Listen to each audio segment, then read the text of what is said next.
चंद्रिका का गुस्सा अब अपने चरम पर पहुंच चुका है।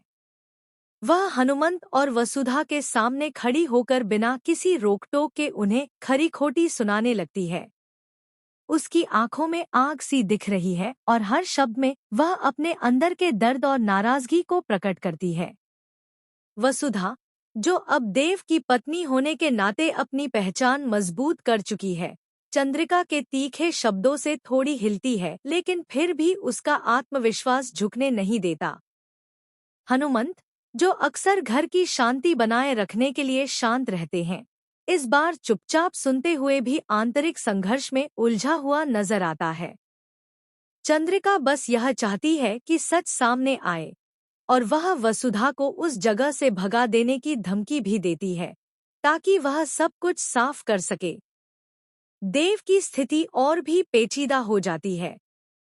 अब उसे अपनी मानसा के खिलाफ जाकर अपनी पत्नी का साथ देना होगा, और यह निर्णय उसके लिए किसी जंग से कम नहीं है।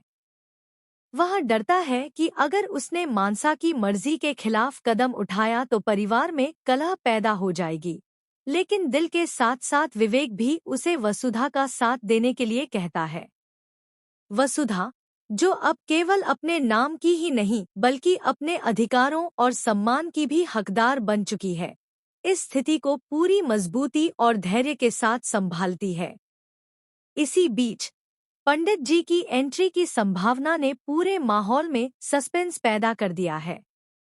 उनके आने से घर के कई राज उजागर होने वाले हैं। पंडित जी, जो हमेशा सही और न्यायसंगत निर्णय देने के लिए जाने जाते हैं, अब इस पूरे घटनाक्रम में मध्यस्थ की भूमिका निभाने वाले हैं। उनका आगमन न सिर्फ सच सामने लाएगा बल्कि परिवार के बीच छिपे हुए भावनाओं और अनबोल शब्दों को भी बाहर निकालेगा। लेकिन कहानी यहीं खत्म नहीं होती। नंदिनी की चालें अब और भी खतरनाक होती जा रही हैं। उसका जुनून अब इतनी गहराई तक पहुंच चुका है कि वह खुद को देव की पत्नी बनाने के लिए कोई कसर नहीं छोड़ना चाहती। वह हर छोटी बड़ी चाल में देव को अपने पास लाने की कोशिश करती है, लेकिन देव की समझ और डर उसे बार बार रोकते हैं। वह जानता है कि अगर उसने अपनी मानसा को अपनी योजनाओं के बारे में बताया, तो उसकी सारी उम्मीदें और सपने धरे रह जाएंगे।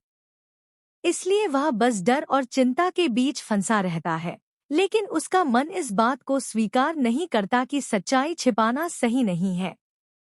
घर में वाह